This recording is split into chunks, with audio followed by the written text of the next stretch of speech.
BNP বলছে আমরা প্রতিদিন স্মরণ করাই দিব উনি একজন অনির্বাচিত সরকার। তো অনির্বাচিত সরকার নির্বাচনই বা দিবেন কেমনে? কথার কথা বলছি আমি। আপনি তিনি অনির্বাচিত, কিন্তু নির্বাচন দিলে সেটা সঠিক নির্বাচন হয়ে যাবে, একেবারে বৈধতা পেয়ে যাবে। নির্বাচিত সরকার নয় মানে কি? সরাসরি ব্যালটে আপনি ভোট দেননি, কিন্তু সুপ্রিম কোর্টের একটা ফাইন্ডিংস দিয়ে তারপরে তারা বসছে, এবং সেই সুপ্রিম কোর্টে পাঠাইছিল কে? আমাদের বর্তমান যে রাষ্ট্রপতি। সেই জায়গা থেকে নিশ্চয়ই আইনি বৈধতা রয়েছে। অফকোর্স তার টোটাল আইনি বৈধতা আছে, এবং দলমত নির্বিশেষে সবাই বসাইছে, শুধু আওয়ামী লীগ বাদে। তাহলে ওই মুহূর্তে সে টোটাল দেশের জনগণের সমর্থন নিছে, আওয়ামী লীগ বাদে। অ্যাডভোকেট আবু হেনা রাজ্জাকী, যেমনটি আসলে অ্যাডভোকেট নিপুণ রায়চৌধুরী বলছিল যে নির্বাচন কি আদৌ হবে কি হবে না, এ নিয়ে এক ধরনের শঙ্কা তৈরি হয়েছে। নির্বাচন নিয়ে আমরা দেখছি যে রাজনৈতিক অঙ্গনে ক্রমে ঘোলাটে পরিস্থিতি তৈরি হচ্ছে। কেন? ধন্যবাদ আপনাকে এবং আমার বিজ্ঞ সহ আলোচক। প্রথমে আসি, আপনি বললেন যে বিএনপি সেই মিটিং করলো গতকালকে প্রধান উপদেষ্টার সাথে, এবং বের হয়ে এসে বলছে তারা একেবারেই অসন্তুষ্ট। এটাই রাজনীতির নিয়ম। উনি যদি সন্তুষ্টই হন তাহলে তার আলোচনা চলে না। এরপরে যদি এসে বাইরে এসে বলতেন আমি সন্তুষ্ট, তাহলে এরপরে আলোচনা কি? এটা পরিষ্কার অলওয়েজ অসন্তুষ্ট হবে। আসিফ নজরুল সাহেব আবার বলছেন যে অসন্তুষ্ট হওয়ার মতো কারণ মানে পরিবেশ, মানে হ্যাঁ, তারা মনে হয়েছে অসন্তুষ্ট হয়নি। প্রশ্ন সেখানে নয়। প্রশ্ন হচ্ছে বর্তমান যে সরকারটা, এই সরকারটাকে ওনাদের যে বড় দল, সেই বড় দল কিভাবে দেখছে। অনেকগুলো ভাষণ ওনাদের কাছ থেকে আসছে। একটা ভাষণ আসছে, এই সরকারের প্রাথমিকভাবে বিপ্লবী সরকার বলছে, ওনাদের দায়িত্বশীল নেতারা। আজকে আবার তারা বলতেছে এটা কোনো বিপ্লবী সরকার নয়, আবার এটাকে বলা হচ্ছে নির্বাচিত সরকার না। আমি যদি একটা সাধারণ ইয়েতে যাই, নির্বাচিত সরকার নয় মানে কি?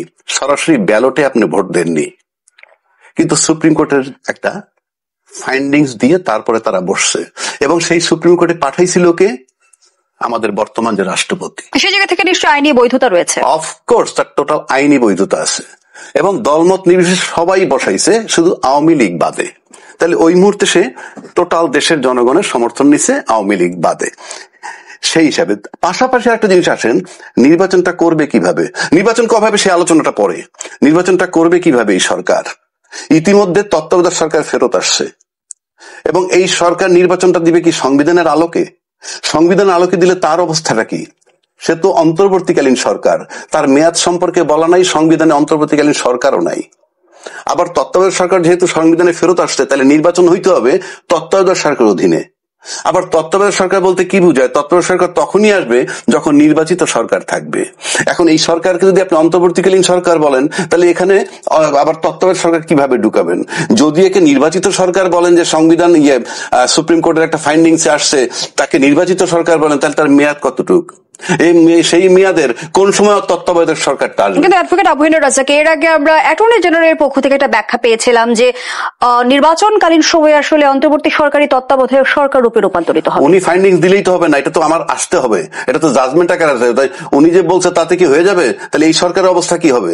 আপনি তো জানেন যে তত্ত্বাবধায়ক সরকার আসেই নির্বাচিত সরকার থাকলে, তাহলে এই সরকারকে তো আগে নির্বাচিত সরকার ঘোষণা করতে হবে, এবং ভোটে নির্বাচিত না হোক ওই যে সুপ্রিম কোর্টের ফাইন্ডিংস।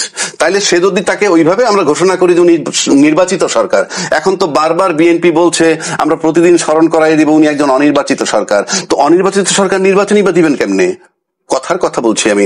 আপনি তিনি অনির্বাচিত, কিন্তু নির্বাচন দিলে সেটা সঠিক নির্বাচন হয়ে যাবে, একেবারে বৈধতা পেয়ে যাবে। আবার যেহেতু সংবিধানে তত্ত্বাবধায়ক সরকার ফেরত আসছে, ওইটা ফেরত আসা এখন তো তত্ত্বাবধায়ক সংবিধানে ঢুকে গেল, আমি তো সংবিধানের বাইরে যেতে পারতেছি না। আর যদি সংস্কার প্রশ্ন বলেন, তাহলে তো ডিসেম্বর পর্যন্ত ওয়েট করতে হবে। এইবার আসেন ডিসেম্বরে, তারা বলছে, বিএনপি গিয়ে বলল যে আমরা ডিসেম্বরেই চাই, উনি বলছেন ডিসেম্বর থেকে জুন। পরক্ষণে আমার জামাতের বার্তা আসলো তারা রোজার আগে চায়, তাতে হয় বড়জোর ফেব্রুয়ারি 15-এর মধ্যে নির্বাচন হতে হবে, তফাৎ মাত্র 2.5 মাস। সেই এই 2.5 মাসে যদি তারা ঐক্যমত্য হয়, তারপর সরকারকে প্রেসার দিতে পারে। কিন্তু আমার প্রশ্ন, এই সরকারের মেয়াদ কতক্ষণ? সে নির্বাচন দেবে কিভাবে? তত্ত্বাবধায়ক সরকারের নির্বাচন হইতে হবে, যেহেতু সংবিধানে এটা ঢুকছে। সংবিধানে ঢোকার মানে হলো নির্বাচন হইতে হবে তত্ত্বাবধায়ক সরকারের অধীনে, যদি আপনি বৈধতা চান। সুতরাং তত্ত্বাবধায়ক সরকার কোন ফর্মে হবে, এবং তত্ত্বাবধায়ক সরকার আসতে, আবারও বলছি, নির্বাচিত সরকার থাকলে তার মেয়াদের শেষ হওয়ার অথবা 3 মাস আগে তত্ত্বাবধায়ক সরকার আসবে, অথবা মেয়াদ শেষ হওয়ার পরে 3 মাসের মধ্যে তত্ত্বাবধায়ক সরকার আসবে। সুতরাং সেই তত্ত্বাবধায়ক, তাহলে আপনি কিভাবে নির্বাচন করবেন? সংবিধান দিয়ে না সংবিধান ছাড়া? এগুলো আসতে হবে। আমি যখন ডিসপিউট তৈরি করতেছি আমাকে তো একটা সূক্ষ্মভাবে যাইতে হবে। তারপরে এই সরকার বারবার বলতেছে, মানে এই সরকার না, যারা নির্বাচনটা চাচ্ছেন, আমি 100 ভাগ এই সরকার দেবতা না, এই সরকার প্রচুর ভুল করতেছে না যে তা না, কিন্তু দেবতাও না। কিন্তু আমার প্রশ্ন হচ্ছে যে সরকারকে আগে বৈধ বানাইতে হবে। যদি আমি তার কাছ থেকে যা নিব সেটা বৈধ হইতে হয়। সে যদি অবৈধ থাকে তাহলে সে আমাকে যা দিবে সবই তো অবৈধ, তাহলে তাকে তো আগে বৈধ করতে হবে অ্যাজ পার ল।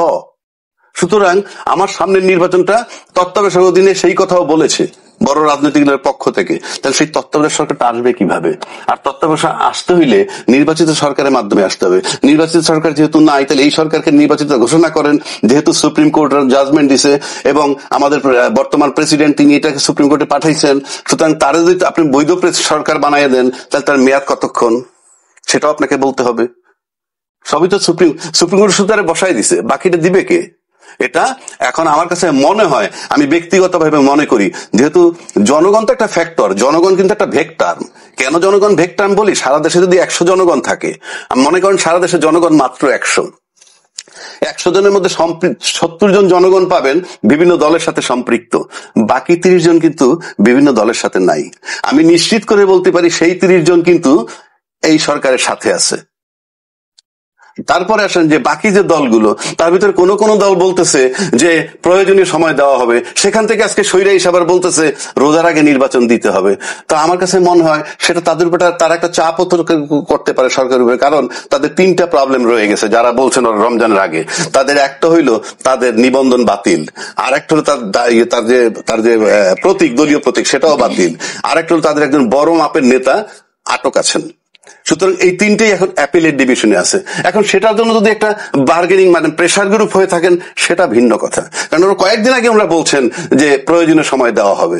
সম্প্রতি লন্ডন থেকে ঘুরে আসলো এবং আমাদের বেগম খালেদা জিয়া, তারেক জিয়া, তাদের সাথে দেখা হয়েছে।